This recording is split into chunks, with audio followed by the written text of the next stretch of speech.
Do you enjoy relaxing outside on a beautiful day with your favorite frosty beverage in an Adirondack chair, but just wish for one thing? That the chair would rock?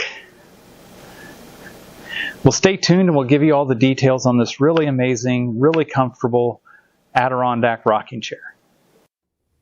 We are the Follises, Sherry and Sean. We started turning stitches to share our creativity with you.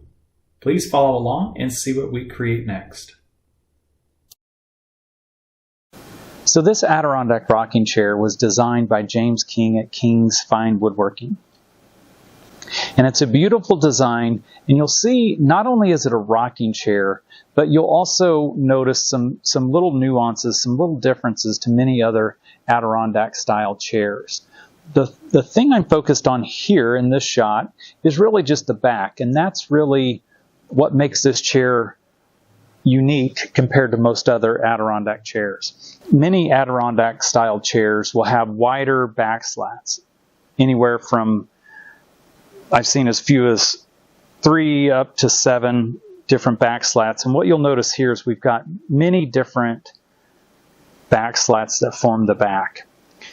Here in a moment, we'll kind of go around to the side of the chair and focus in on those back slats, and then you can really see what makes the chair unique, but also extremely comfortable. That's really the key to this chair, is it is very, very comfortable. So we've moved around to the side of the chair to focus in on the back. And one of the things that makes this unique is, and the advantage, the benefit of these narrower back slats is, it gives us the opportunity to cut each one individually. And what you may notice here is that each of these slats has a very gradual S-curve from the top down to the bottom. The benefit or the advantage of this long sweeping S-curve is it forms lumbar support right along here for your lower back when you're seated in the chair. Then as the chair rolls up, it gives you a nice position for your upper back, your shoulders. And the chair, because of this long sweeping S, just sort of conforms to our body. Many other Adirondack chairs, these panels are flat, and of course our body is not flat. So that's one of the things that makes this chair so comfortable, is the way this back is formed, and these narrower back slats give us that opportunity to create this really comfortable form. Repositioning slightly around to the back side of the chair, one thing you'll notice here as well is there are 3 different cradles, one at the top, middle, and down here at the very bottom, that all of the back slats attach to. But most importantly, these are all curved very slightly from left to right. And so not only do we have the gentle S-curve in the back slat itself, but the back is also curved, and these narrower slats give us the opportunity. It creates a compound curve. We have the curve from top to bottom that sweeps very gradually, and then also from left to right. Of course, we can't talk about a comfortable chair without focusing on the seat. So one of the things that this chair also has is, you'll notice that from the front of the chair back to the back, there's this very gentle curve and roll, which gives you a great seating surface. It supports the back of your legs, and it's very comfortable for your hips and your seat. One of the other things that's unique about this chair are the arms are also sloped back just a little bit.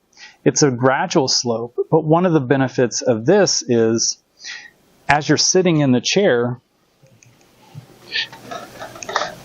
when I'm seated and I have my arms on the chair, I can relax my elbows, right?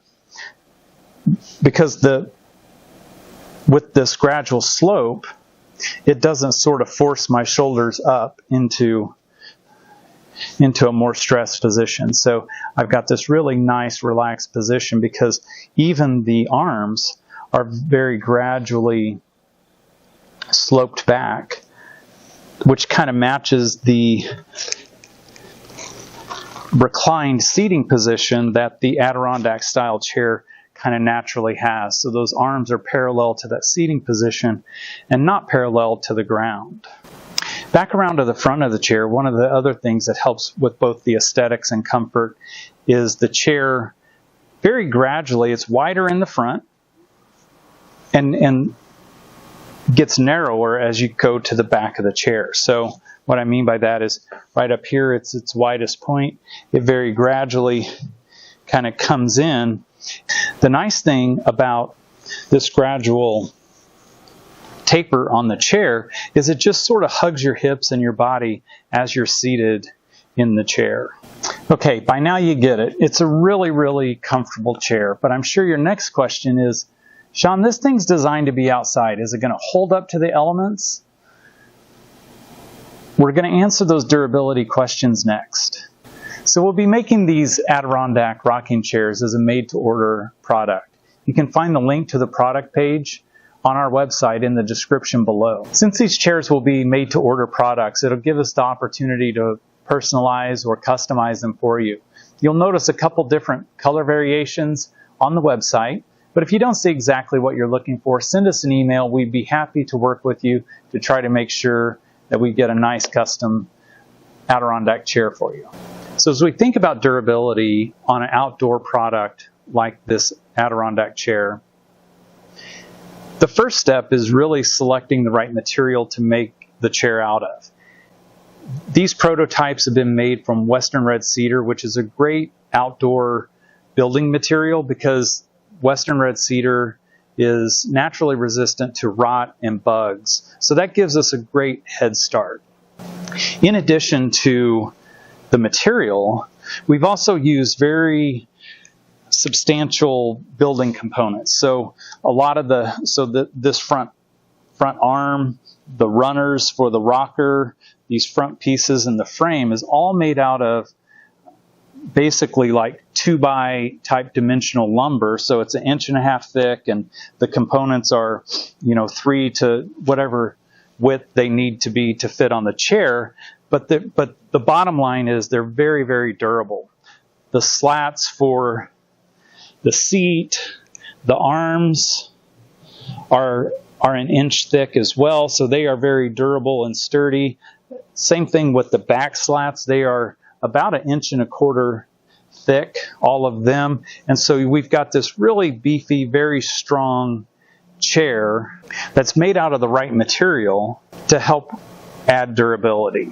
Of course, building out of the right materials and having strong components is only one part of the equation if we don't do a good job of fitting and assembly and all those things. So this chair is built, and I'm using basically, I would jokingly call it a belt and suspenders approach to its construction. So we have high quality stainless steel screws that we're using on everywhere we've got fasteners are stainless steel fasteners, and every place where we've got wood coming together, it's also glued with this Type Bond 3 outdoor exterior grade glue. So we're using both wood glue designed for the outdoors, stainless steel hardware. The other reason we've selected stainless steel hardware is stainless steel doesn't react with the wood quite like some other metals, and what we're trying to do with that is just avoid any blackening or streaking around those fasteners. As we continue to focus on durability of the chair, kind of flipped the chair over on its back. There's a couple things I'll point out here. First of all, you'll notice that the bottom, the underside of all these components has been finished. It's not raw wood. The other thing too is down here on the bottom of the runner for the rockers, we've actually coated the bottom of the runners with epoxy. And the reason we did that was so that when the chair is sitting on the ground, it just sort of helps delay the wood's natural tendency to absorb water up into the wood. So on both of the runners, really where the chair is going to meet either the ground or concrete, we've got epoxy on here just to help stall any absorption and delay any kind of rotting that could take place over time. So while the chair is flipped up on its back, I want to show off one other feature. And this is really more of a design feature than it is a durability thing, but it certainly doesn't hurt it. But you may notice on the very back of the runners are small wheels. And the purpose of those wheels is just to make the chair easy to maneuver around, whether it's on grass like this or whether you are on a patio or something. But these chairs are relatively large, and those wheels just make it very easy and convenient to maneuver and move the chair. With any outdoor product, one of the things that is very important for its durability is the finish itself. So in this case, we've used a Pinafin penetrating oil finish, which is a natural Brazilian rosewood oil.